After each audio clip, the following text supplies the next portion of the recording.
What's up, everybody? Welcome to the next episode of the Jake Fletcher Show. Very, very happy to be bringing you guys this episode this week with Paul Bronstein and Louis Naranjo of XR Labs right here in Miami and VirSpaces Global. We're going to tell you guys all about this week. We're talking about the Metaverse. We're talking about real estate on the blockchain. We're talking about virtual reality, all kinds of really cool and interesting topics and how they all mesh together. And basically, it's going to be kind of a little bit of a crash course, not just about what these guys are doing, but about the space overall. We're going to talk about the pros, we're going to talk about the cons and everything in between. So hopefully you as the listener at the end of this will have a much better understanding of things like the metaverse, virtual reality, crypto and blockchain real estate, and how it all ties together, what it even is, and why you should care. So without any further ado, I will pass it to my esteemed guests to give us a little bit of a rundown on who they are, what they do, and yeah, take it away, Paul. Awesome. Thank you for that introduction, Jake. First of all, it's great to be here. I'm a huge fan of what you've been doing with the industries, and it's great to be here. With also thank you. Absolutely. With Louis Naranjo, we're all proud to be here. It's a great time for us in the VR industry, the metaverse, NFT, crypto industries. And but we have to go back and see how we started. So we started 5 years ago as a virtual reality meeting group called VR Miami, and we grew to expand ourselves throughout Miami in various industries, from entertainment to hospitality to education. And we decided at one point that we wanted to become a corporation called XR Labs, because we saw that virtual reality is part of a bigger, more dynamic ecosystem of immersive technologies called extended reality. So we decided we want to be this echo chamber of different technologies and approaches to see how we can take all these technologies to the mainstream and give the people the ability to experiment and work with these technologies. So one of our first products that we've developed in a partnership with another XR company in Colorado called Ozone Universe, we developed a product called XR Miami, which is the world's first meta city, and also one of the world's first metaverse on the Ozone engine platform.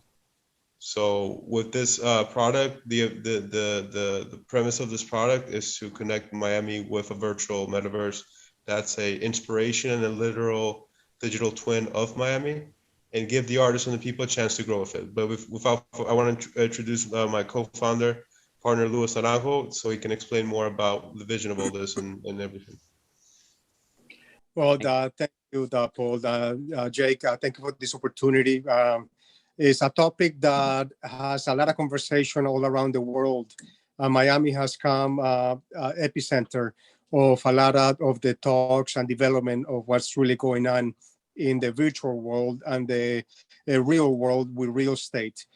And as XR Labs, our main approach is education, right? We all need to be educated of what's going on and how the progress of all these developments can help individuals, companies, and even cities and states to what's coming in the wave that it's happening now. With the inflation that is going on today, crypto is going to be a big part of our future. And we are very interested on all these developments. And we are in the right time and the right city to talk about these developments that are going to change a lot of different industries worldwide. Awesome. Yeah, it's super fascinating to me because as somebody who's in real estate, I'll kind of give my first impression of the space, because I think it's relevant, not because my point of view is so relevant, but because I feel like a lot of people might share the initial reaction, and I want to kind of get you guys's reaction to that reaction. How do you respond to certain things that people might say in response to what you guys are doing? So my initial reaction as as a real estate investor, as a realtor, and somebody who's immensely, just involved in real estate every moment of the day, was, well, hold on a second. Real estate is something that is a finite commodity, right? One of the things that gives land its value is the fact that they're not making any more of it, you know, minus the very rare scenarios where there's like volcanic islands and things like that, where, you know, there's lava coming up and forming new land. They're not really making new land, you know. However, in the virtual space, making new land is as simple as coding some new land into existence, you know. So my first thought was, well, so how can it have any value if there's no scarcity, so to speak? Because when speaking about Bitcoin, it's easy for people to understand that, hey, there's only, you know, 21 million Bitcoin that will ever exist. And some, you know, some of those have been lost forever too. So technically less. And so that's a finite commodity. Many different cryptocurrencies also have a finite supply. So it's easy to understand that scarcity in those currencies that helps to sort of prop up an inherent value, right? So what's your response to that first part about the scarcity issue? You want me to go first, Paul? Sure. So I see it as there are many platforms in the same sectors that are really changing the world as we speak, right? So there's great opportunities for a lot of companies to be able to give value, but the value comes from what the company is behind it and what is it that they're perceiving and what the customer is getting from and what the value is going to become with a smart contract that is going to help that person or that contract not to be defaulted. Nobody can break it unless it's changed into a new development. But the contract behind is going to be feasible, that everything's going to be right. So it is okay. And it's plenty of worlds that will be coming up. And the value of it is what the community is behind these coins or these lands and these neighborhoods, right? We're talking about different neighborhoods in our city that are changing price, right? And they all have, but they're all houses, they're all apartments, but they have different values and different things. So there's going to be worlds that people cannot afford and people that are free, that people can come and enjoy. And those are behind the communities and the sponsorships and all the things. Okay, yeah, that makes a lot of sense. And you know, something that I heard that kind of made it click for me a little bit better. And I was speaking to Paul about this the other night. I mentioned it to him that it's not so much that any specific blockchain metaverse space is inherently valuable in and of itself. It's what's happening on that metaverse space and who's in it, right? Similar to how buying certain types of crypto punks, it's like a ticket to a lifestyle. It's not so much that you're so proud that you own this JPEG, essentially.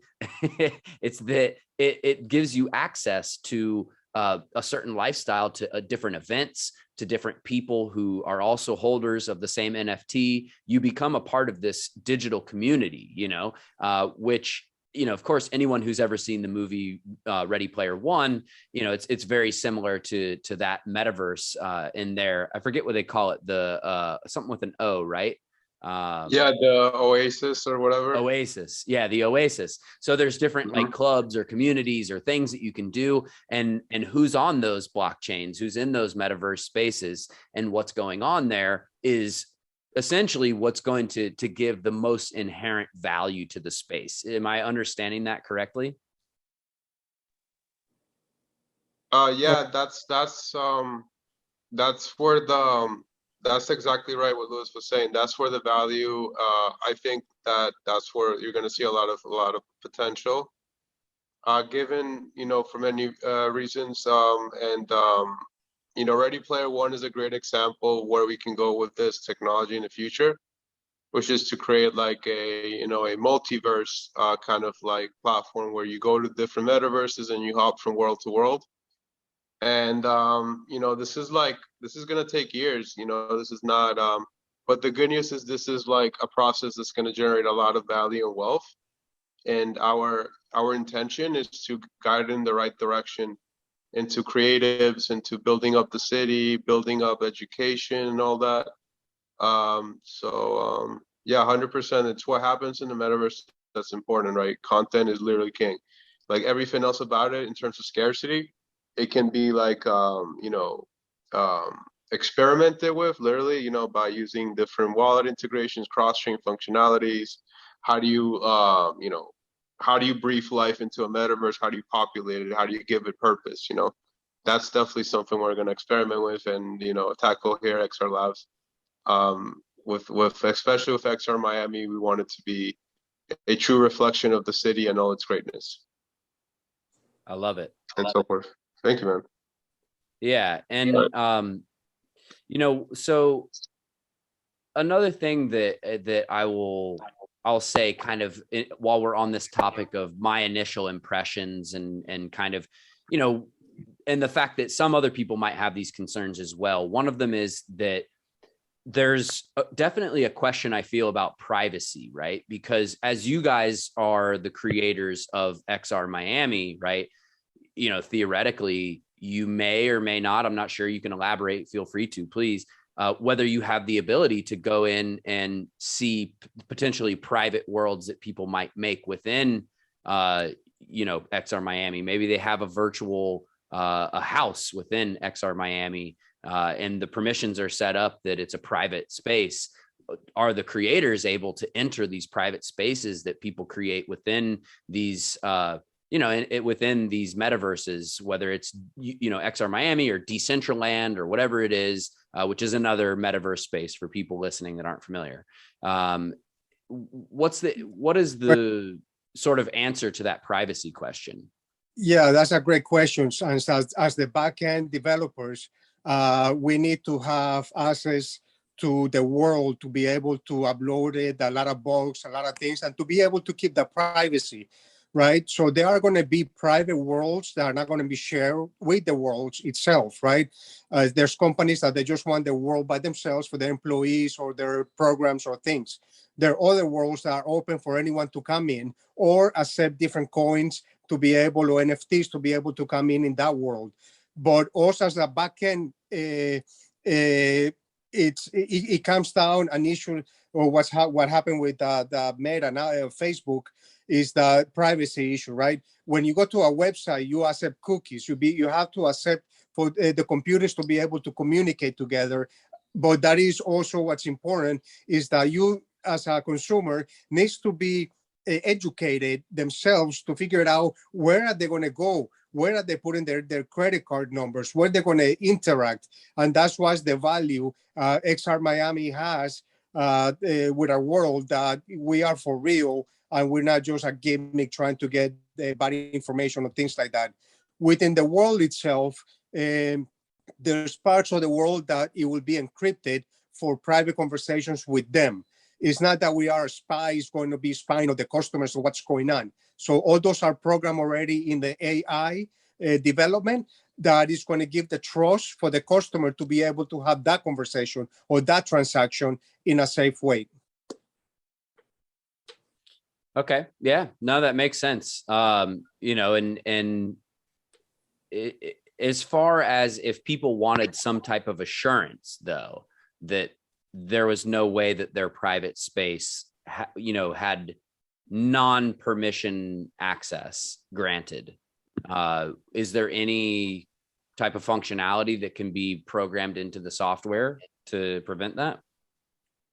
Yeah, the protocol doesn't allow just to any Trojans or people trying to come in just to do things. And those are why it has to be monitored all the time, right? You don't know who's going to come in unless they go in the world and have access to. They may open the world to everybody, right? So they accept, but they will not be able to log into the really deep program itself. They could be in the world, or they can start doing things, and that they could be kicked out, they can be turned off, but the programming itself is very encrypted. And this is what the value of the world has. Yeah, that makes sense. So even at an admin level, they would not have access to private parts of the world. Yeah. All that could be, in the protocol, it has to be stated. Yeah, and those are the things and the questions that you have to ask the customer or the world that you're building to be able to put that in the contract or in smart contract for everyone to be in the right page and all that. And Paul can probably tell you a little bit more about that. Yeah, I see Paul shaking his head. Basically, like the assurance and the functionality of what you're asking is the blockchain itself, because we're integrating the blockchain functionality directly into the world as a wallet. So meaning like if you, for example, would want a private account or a private world, you would, the way we work with wallets is there's sort of like a signing functionality like Facebook, right? And I don't want to go too much into like how we're, yet we're going to have a premiere in December to show you how, we'll have many examples to show how this can work.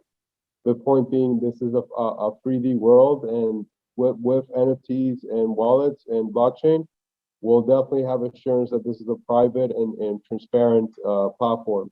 And no one but yourself would have access to an NFT, just like that's the whole point of having an NFT, right? And blockchain, it's security. It's a way for you to verify that what you have is what you have. So by integrating these technologies into this 3D platform, we're facilitating that for the end user, and it'll speak for itself, because you will be able to look up your parcel of land, your blockchain, your NFT, your key wallet, And again, this is something that I prefer if you join us at our launch coming up in December, we'll be able to show you more information. And cool. We take this very, very strongly, and we're very pro privacy company. We're here to actually provide the opposite of intrusiveness in your life and actually give you the tools to be able to control it. Definitely. So from like a user experience perspective, ultimately it'll be as simple as checking a box if you want your privacy or not. Well, it goes more than that. Even though if you go to a virtual game or anything, you have to accept the cookies and the development. There's nothing that you can do about that. You have to give us for the machines to work together. And that's the access that you're giving. And that's why it's so important is that you investigate where are you going to be working or playing, putting your money or exchanging or buying NFTs or things like this. So that's where the value of the company or the land or the development is going to bring the value to the consumer itself, right?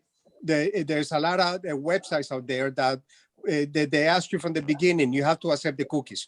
You not accept the cookies, you're not going to get a full, and you do accept it because you trust Google, you trust these networks that you're working with. So we work in developing the strategically secure systems using the blockchain. That makes a lot of sense. And I mean, I'm probably not smart enough to understand the full like technicals behind it, but just based on what you said, it seems to make sense, and I definitely would love to, come to the launch and check it out for myself as well. It comes down to regulations, right? All the regulations the United States have to place in regulations with the internet, and all these things will have complications and development and accessibility and also infrastructure of security. And there goes again, that's why you need anti-spyware on your computer, because even though you go to Google, they can go to you, right? So those are the things, are programs and AIs that are going to be implicated in like everyday life. We all need to be protected. And that's 100% our infrastructure is to protect the consumer or the value of the land or the parcel or the project that they're working on. Yeah. Well, so speaking of regulations, that was my third kind of point of wanting to kind of clear up those first initial impressions or potential downsides, which the first two you guys have handled brilliantly. So the third one was actually around sort of like recourse between somebody who, let's say yourselves, let's say XR Miami, let's say somebody came up with VR Miami and they just copied your blockchain, completely and copied the world and everything. What recourse would people like yourselves have in our traditional court system or otherwise to, prevent that sort of IP theft? that theft of your intellectual property, so to speak? Uh, Well, the way we approach the metaverse is that basically it's a fractalized, decentralized metaverse. So right from the get-go, I would say I encourage people to come up with their own version of VR Miami, because that's what it's all about. It's about really bringing the best of Miami into the 3D world and seeing how you can interact with each other and your world. So like I think it's a very valid question, but I think that when it comes to IPs, like we basically we want to work with the community, create many versions of how Miami can be intrepid. So it's if it was more like an IP, like a story or something that's like character driven, I think that's a more fair thing to think about. But I think our metaverse is gonna be the number one in the world. So it's at one point it's gonna be. I don't want to sound like but I believe in our people and our talent and our products. So I think that that's not a concern, but it is a good question in general for the industry. Okay. right. And there's no like strictly laws of the internet. For you to start building the internet now is just I mean, you can build them. What are you going to do? They're already infrastructure. If you can copy a game, which is like and it's what you do, and that's the value, right? They have to start from the beginning, and the development of the world is millions of words combined together in the system itself. So it's hard for them, but let's talk about straightforward, because there's companies that they get hacked and they cannot do anything about it until they get ransom or anything like that. So there's and that is like an everyday. The army, all the governments, they have to have all these things in place because people are trying to break in every day. But if they break in into one of those, they're going to try to duplicate it in their world. But it is okay. But the infrastructure with the blockchain, it helps a lot for that system to be more transparent and more safe. Okay. Yeah. I mean, fair enough points. I definitely, as a creator, I empathize and resonate with the sentiment of kind of making everything available for everyone, and the, creme de la creme will prevail, the best will rise to the top. If I'm a board member or perhaps a CEO or something of, let's say Disney decides to recreate their parks and the land that they own in and around Orlando, the Lake Buena Vista, which is like, I don't know, thousands of acres probably that they own. Yeah. They may want to have some type of intellectual property protection over that. In this case, it's Miami though, so how can we it's like it's a public utility in a way. Oh yeah, for you guys' application, I agree. I guess I'm more speaking on the macro of the idea itself of blockchain real estate, or really of the metaverse itself.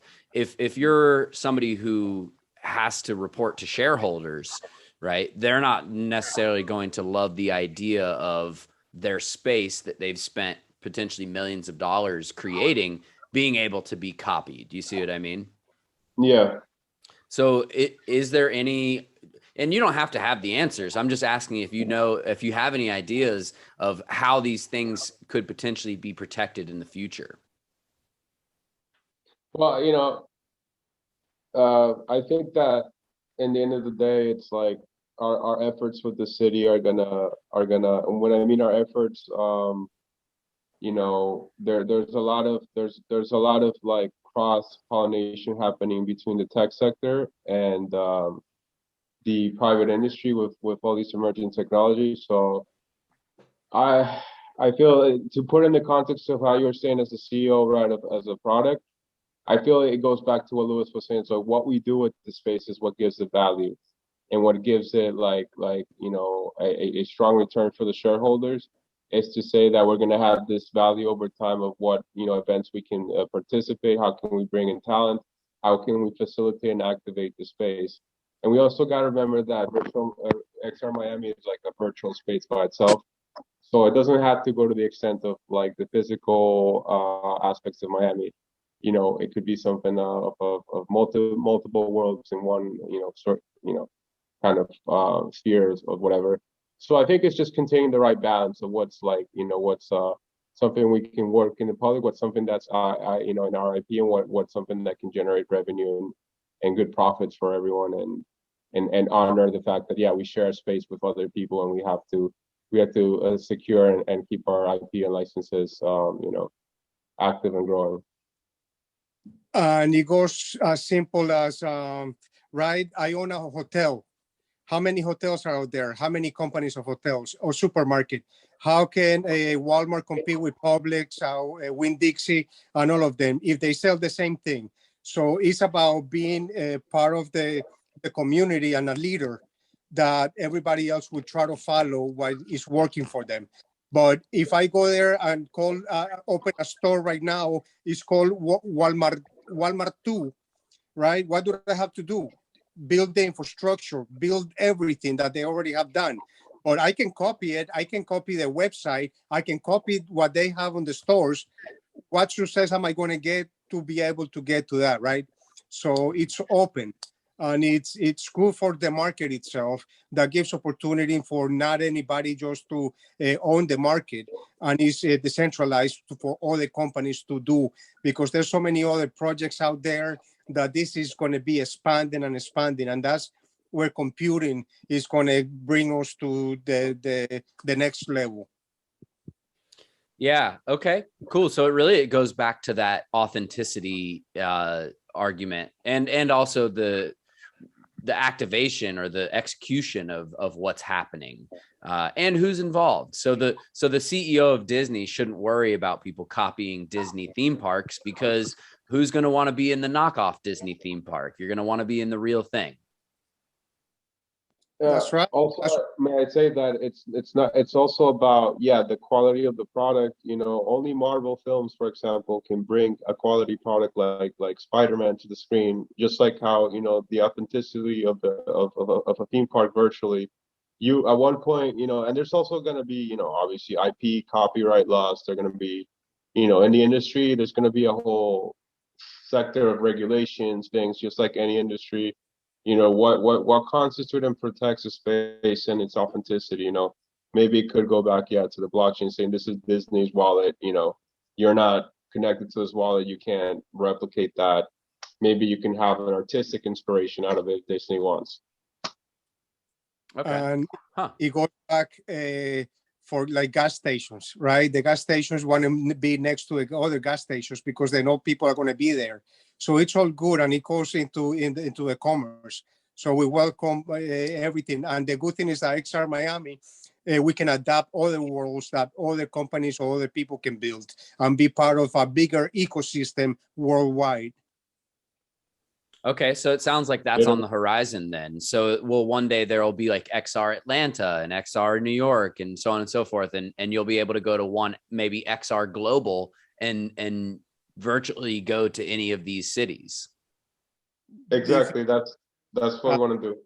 Yes, and that goes again. The world will give access to certain people if they do have like an NFT kind of passport or ID. Authentication, and that's the way it's going to be for you to be able to go to different worlds or teleport to those worlds and back and forth. And explain to me like the scalability of that system. Like, how does that happen? It's endless. This is the future of the future that most of the e-commerce and a lot of business practices are going to be living in the virtual world, in the metaverse. The metaverse is the internet, all complete transactions, video, everything that's going on is going to be our future. So is the future that is today. And this is what we're trying to do, keep developing and adapting and keep bringing other things and tools to be able to make this happen. Nice. I like it. I mean, I went from being like the biggest skeptic of the metaverse and especially of buying real estate in the metaverse to really understanding it over the last like couple weeks, and so I've been really excited to speak with you guys as people who are on the front line, to get that extra perspective out to people, because if a dummy like me can understand it, then hopefully other people will understand it as well. And the real estate is a very complex but easy way, right? Real estate is where we live, that we can live there. Then also you can buy real estate, augmented reality real estate within the world. But you also can buy real estate in XR Miami or the virtual world and construct your own digital assets and store, building, or world that you can, depends on the brand that you're doing. So those are three aspects of worlds out there: the real world, the augmented reality world, and the virtual world that has a state and ecosystem in real estate. So, so a couple of things I explain for our listeners and viewers, for anyone who might not be familiar. When you say augmented reality world, I interpret that to be essentially like how you have augmented reality with maybe your phone or a headset or something like that, VR headset, where you can be seeing what's actually there in front of you, but there's an overlaid augmented reality, sort of graphic or interface, whatever it is, over it. Is that how it's going to continue to be, or is there next levels to it? Is that even an accurate representation? Well, no, and it is, and it's a fact. But all this, you need to have a disposable to be able to watch it, a phone, a tablet, or even the glasses. And that's why while technology will be make it easier, there's other aspects of the world that we're going to be able to see in the real world. Like when you go in the car, you get Waze or these companies that tell you exactly where to go. They can be projected and giving you information, what's coming, what's going, where you're going, the time. So all these things become part of the augmented reality of the real world. Pretty soon, the cars will have the dashboards or even the front window telling you everything that's going on or whatever you want without taking the eyes off the road. So that's the augmented reality world that's building with the systems that are all around the cities. And that's where the smart cities will come along, that the autonomous cars, vehicles, information will be given to you as the data comes in. Super dope. Now, explain to me step by step, like I'm a 5-year-old, the process of buying virtual land. How does that work step by step? As simple as you building a website. This is your virtual world is going to be a website in a 3D version that is going to be yours in your name and your information. Just to get started, just like that. What you come in is you turn in your website in a environment, and that's it. That's all it is. That is your land. That's your office. And you can do things from your office. You can put other people in. You can invite people, have meetings, and that is your virtual land. Nobody else's but yours. So this is the aspects of it, as simple as possible as you can have. And so let me get more laser focused on one particular aspect of it, the actual purchase. Like, do I need Bitcoin? Do I need to make an account on XR Miami? Like, how with somebody who's starting at step 0, what do they do? So this is a very complex, not complex process, but like we want to have it as a hands-on process that when we're there at the launch, we'll definitely show you an example of how the onboarding process happens. But the way it happens is we show you what we call an XR menu, which is an assemble of options of what world do you want to, what kind of world do you want to own, or what kind of community you want to, join, or like, we'll have different preset examples. You can ask us if you want, a custom world, if you want to onboard your different assets, your different, if you want a house, whatever it is, we'll create it. The next phase is to connect the wallet and the blockchain integration. So that's where we have certain wallet options that you could check out. And basically this is where you choose how are you going to connect your world to the blockchain. How is it going to be? From then on, it's like we have a series, and of course, so we'll have an XR Miami sign up list where if you wanna buy a world or build your own world or so forth, well, you'll be able to sign up and have different options and membership packages and benefits and so forth. So we definitely encourage that, and we also have our own. Again, we're working with a company, also Metaverse Universe, and with them, there's also a sign up process if you were to want to join another metaverse outside of XR Miami in the same network. We can also facilitate that. So basically, yeah, it's like a very simple process, like getting your own website. Like take, for example, Wix or creating a Facebook profile. It'll be as simple as that. And the great news is that you can create any environment you want. Our metaverse, it's endless. It has the capacity to run like worlds of thousands of people, and everyone can have their own interpretation of it.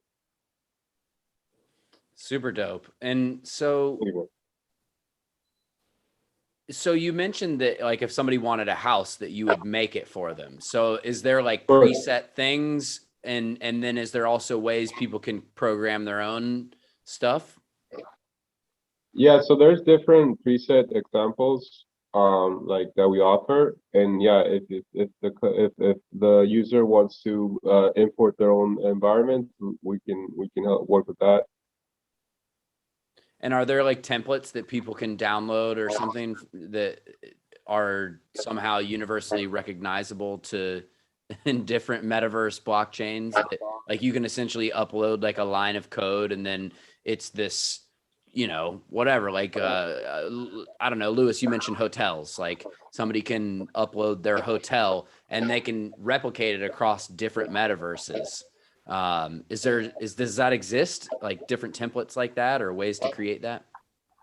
All those templates will be coming along, and it will be the Spurs, and depends on the other worlds if they will accept what kind of assets or in what program. So it comes down to the machines talking to itself, and it goes again where you want to put your information to who. So that is very delicate, and that's still in the process of building up. And this is the part where XR Miami is going to keep on building. So people may not even want to buy anything of a house or build anything, but what they want to be is part of that parcel that somebody's going to rent out and even do something great in there. And they'll be collecting rent without having to do the everyday work or development that it goes to take care of the people, the customers, or changing the things around, whatever you want to do. So it opens the doors to a lot of development and investment as it is. But this is in the process for the launch, and a lot more things will be available as time will come. Nice.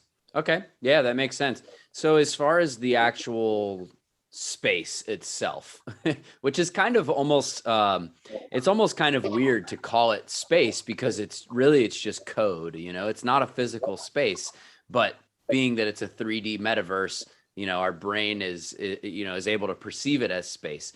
So is it sold by like the square foot, the acre?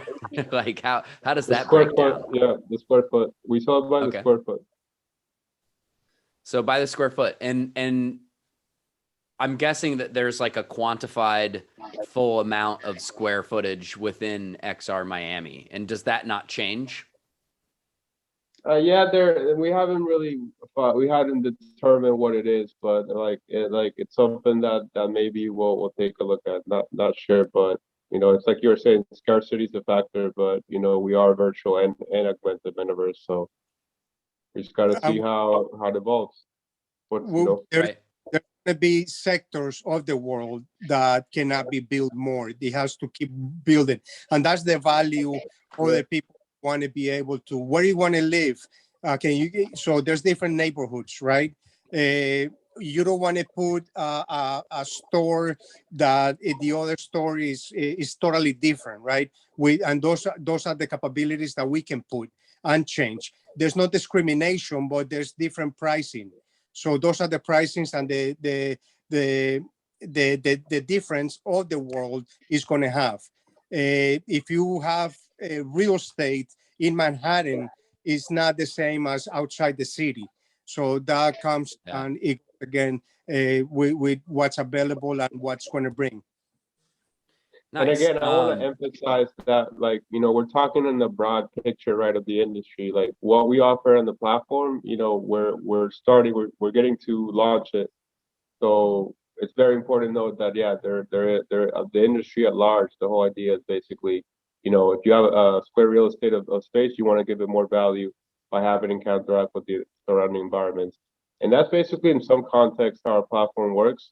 We have it as sectors. Basically, each metaverse has its own, different mini planets inside it, per se. So there's definitely, like, I would say, tiers of how the parcels interrelate and give each other value based on their surrounding parcels. And again, the content is very important. So basically, what would that has really nothing to do with that, but it's like it does, like, yeah, inside the metaverse themselves. So there's also that factor. But we don't want people in Miami to feel like, oh, I own this piece of land, and we want people to cherish and give value to their land. But maybe, I don't know. It's a really fascinating discussion, and I'm sure we're gonna get a lot of feedback and from the team and the community. Yeah, and one thing that kind of I guess inspired the question is, in traditional real estate, there's different ways to measure land, right? You have lot and block, which is basically like neighborhoods and planning out neighborhoods and things like that, making the plat for the neighborhood, submitting it to the city. Here, here's the space, here's each little lot, how big each lot is, and the number of the lot and stuff. And then you also have meets and bounds, which is like literally we're like measuring the earth, so to speak, which I feel like is more of an applicable idea for the metaverse itself, sort of measuring out this finite space. And then, there's everyone's kind of grabbing a chunk of that finite space, and it's simply addition and subtraction as far as, how much space is left, how much is purchased, how much is occupied, how much is private versus public, et cetera, et cetera. What about water? Can people buy like waterways and things like that? Can you buy yeah, we're actually all the space across a river and like block a river and block anyone from traveling past that point, creating a dam, so to speak, or something like that? Yeah, I actually thought about it, like, for, like, because I was like, this is just whatever, just how we think of ideas, right? I was jogging, like, outside, like, and I was looking at all the beautiful scenery in Aventura, and I was like, whoa, I saw this house and I saw a boat, right? And it goes to the harbor and the pier and so forth. And I noticed that, when you live in Miami, a lot of the culture here is basically about going out in your boat, going and talking to other people, seeing nature. There's a lot, an important, like, aspect to that. So I do think, like, yeah, at one point we do want to, like, have that aspect of, I don't know about only giving value to the water, but, like, that's an interesting one. But I think, it's like, as a way to transport yourself around the city, in the meta city, right? You can take a boat, parking in your in your house, and basically, yeah, like, it'll be cool to have that aspect of Miami, because it's so integral to our vibe, our cultures. I mean, Big time. And lives on the water. So there's people that want to have their worlds underwater, surrounded by whales, animals, and things like that. As even going to forests. So the imagination is king, right? It's not going to stop. It's just going to keep on developing and pushing it. And as the technology comes along and computing and the prices go down and equipment on goggles, it's just amazing. It's a great part to be on. Speaking of goggles, is there a specific, not, of course, we're not sponsored here by anyone, but is there any specific VR goggles that you guys are impressed by lately or would recommend to people getting into this? Paul, you muted. Paul, you're muted. Thank you. I would recommend like right now the Oculus Quest 2, because it's a very very good price, a good starting headset if you want to get into VR and you're not sure like what can you do with it. The Oculus Quest 2 is still a really good headset. Um, but from what I just went to the AW in California, like an Augmented World Expo, and I think what impressed me the most was probably the Varjo headsets, which if you look them on Google, is VARGO. And they're basically a company in the US that they develop high-end VR headsets for prosumers. But they're coming out with a more affordable headset this year called the Aero. And basically it's if you're an artist and you wanna like take it to the next level and have true mixed reality, it's a really good headset. But the Oculus Quest 2 is fantastic. I mean, it's yeah, that's the Varjo, and they're using it a lot for designing cars, designing clothes. It has these AR cameras in front of it, so basically you're able to see what's in front of you, so you can really play around with your environments and just get creative. So we're looking at it here. So you said the Arrow, this one. Yeah. Okay, cool. So people can check this out. So we're showing it on screen. It's varjo.com. And the Arrow is AERO. Oh, so here, let's check out the tech specs real quick, right? Sure. So we got a 2880 by 2720 pixel per eye LED LCD. I don't know what that means. The 150 that means NIT. that like I mean, I think that's around like 3 to 4K per eye. So like each eye, when you have VR, normally the headset splits per eye different frames. So each frame has a resolution, and then you calculate the overall resolution by seeing what each resolution has. So basically, with the Aero, it has a almost human eye resolution. Allegedly, at one point our eyes have a certain resolution, so it's like it goes up to like 6K or so forth. So basically, the resolution of the headset, it's at that level that it replicates what we see with our own eyes. Wow. Okay, that sounds pretty good. Right? Like, yeah. And it looks pretty light. I mean, I don't know how much a gram is, but I know they're not very much. Yeah. And that's like nothing compared to like the HTC Vive for 5 years ago. It's ridiculous. But yeah.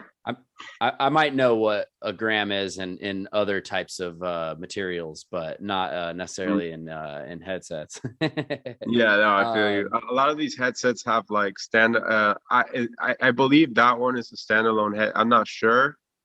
But like standalone headsets are really where the industry is heading towards, or it's already at, meaning the CPU, the computer, everything is on board the headset. So you don't need to connect it to your phone or to your desktop. So you're looking at about $22.50 US to buy that. Yeah, they're not like cheap, but like if you're a professional and you really want the Oculus Quest 2 is great to start. If you want to like you asked me what impressed me, I think that what they have is impressive. I think Apple VR is gonna really blow everything out of the water. And I have seen like HTC Vive, their new Focus 3. I heard a lot of good things about it too. So overall, the industry, like 2 years ago, people were saying VR is dead. It's not going anywhere. It's like there's not going to be new headsets. And now we have all the major companies in the world really investing into what's the next big thing. And I really think it's going to be mixed reality headsets like the one that Apple's coming out with called Apple AR. And, really, there's not going to really be a differentiation of what AR and VR is. It's going to become one thing, kind of like a Metaverse too of their own, in a way. So, yeah, and if you want to take a look at an alternative for the Oculus Quest 2, the Pico VR headsets are great. How do you spell that? PICO. It's a company in China. They develop great headsets too. Pico Interactive. Let's check it out here. Let me spotlight it real quick. Sure.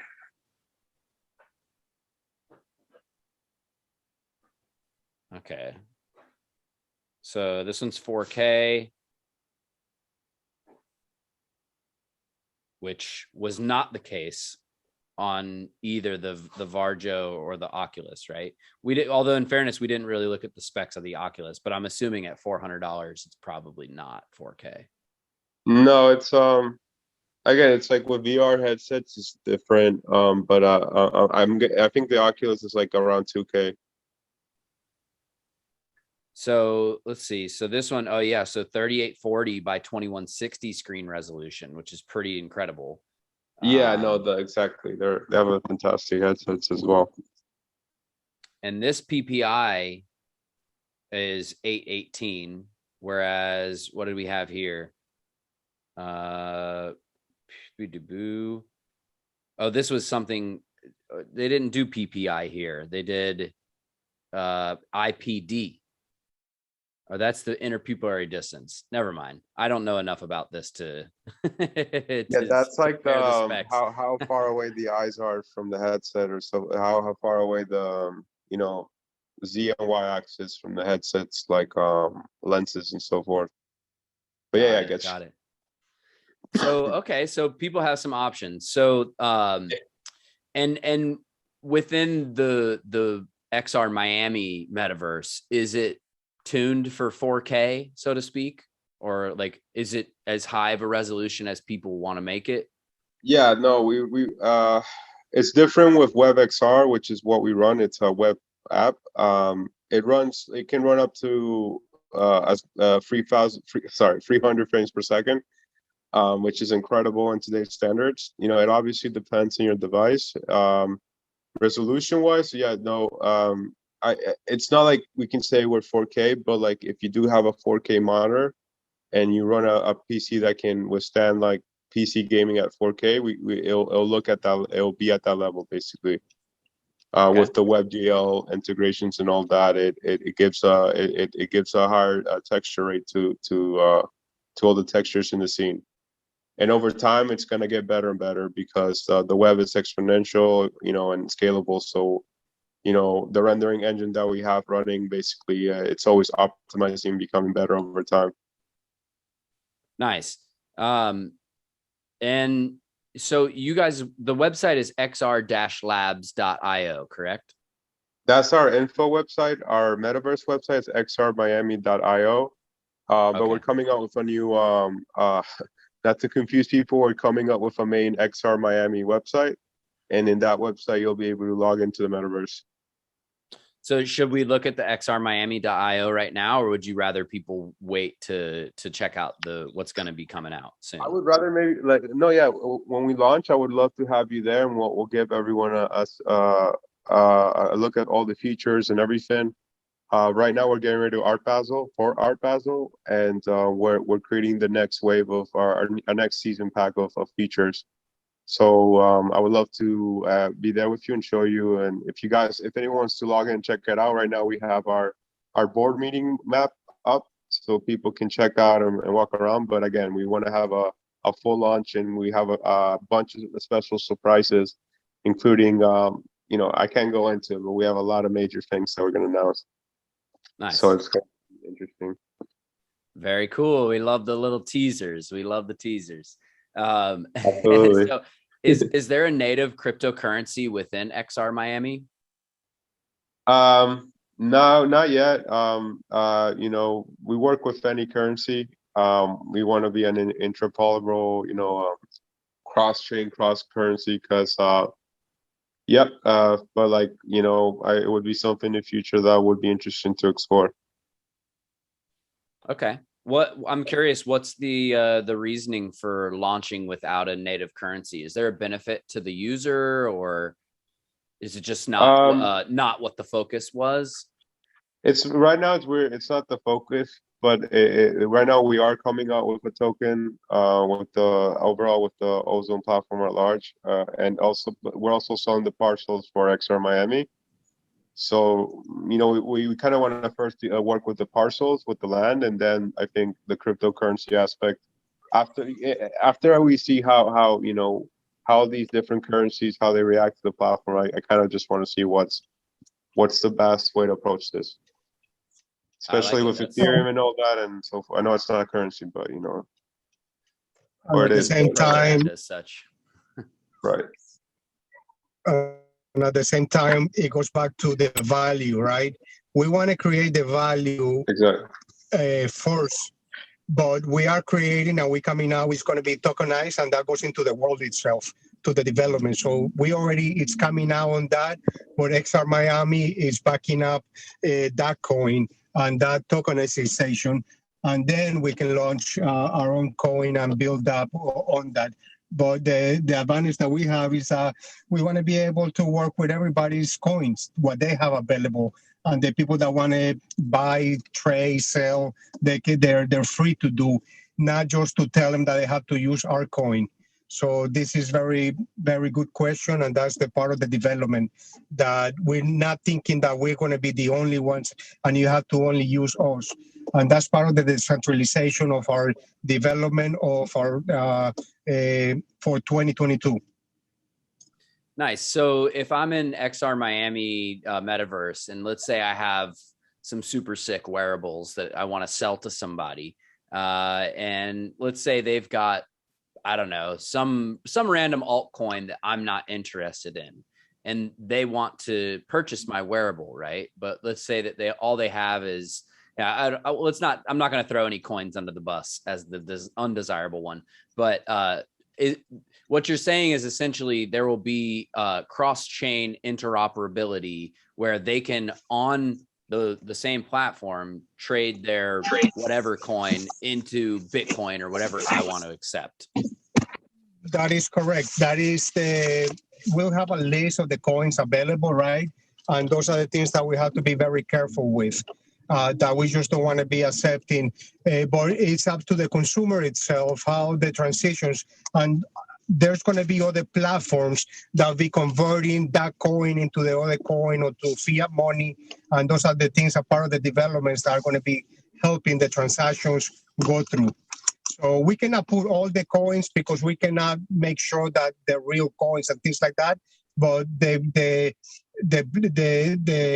blockchain is going to take a lot of the question marks out of it to make it clear.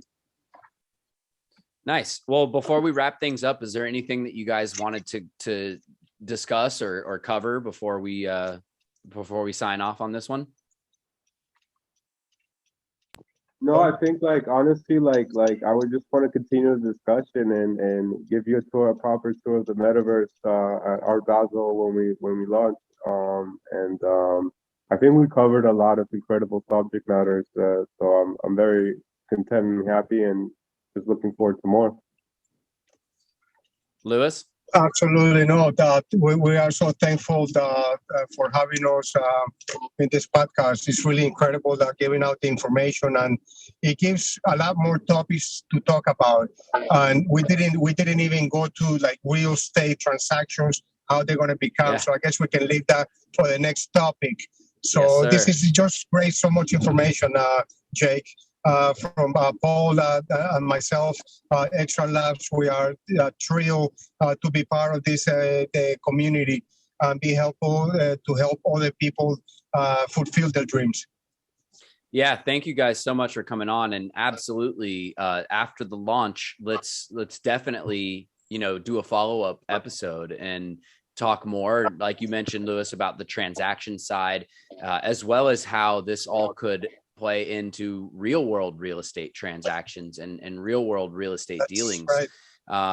And for all the people out there, you can follow and should follow XR Labs on Instagram at X as in xylophone, R as in Roger, Labs, the word labs like a laboratory, MIA as in Miami. So Mary Indigo Alpha. So XR Labs MIA on Instagram. And then VirSpaces Global, which is do you want to differentiate the VirSpaces, or should we just have people follow XR Miami? We can follow both, and but XR Miami is our main one, and we appreciate the shout out completely. So go definitely follow XR Labs MIA, and then also at VirSpaces Global, which is VIR Victor Indigo Ralph Spaces Global. So that's their Instagram for VirSpaces Global. So Paul, Lewis, pleasure to have you guys on. Definitely looking forward to the launch. What's the actual date of the launch? Did we say that? Yeah, the date is December 4th. December 4th. Okay. Perfect. That's coming up Week really of soon. Art Basel. Mm-hmm. I love Yes. it. Well, thank you, Jake. Perfect. Thank you so much. Absolutely. Okay. My pleasure, guys. And you can stick around for a quick second. To everybody out there, thank you so much for joining us on this episode of the Jake Fletcher Show. Hope you guys did enjoy it and got something out of it. If you have anything that you guys agree or disagree, feel free to leave that in the comment section. Make sure you hit the subscribe button, smash the like button, ring the notification bell, and give us a review. If you're listening on a podcast site, make sure it's 5 stars. And we love you guys for that. And until next time, signing out here. Sell smart, buy bold. Peace.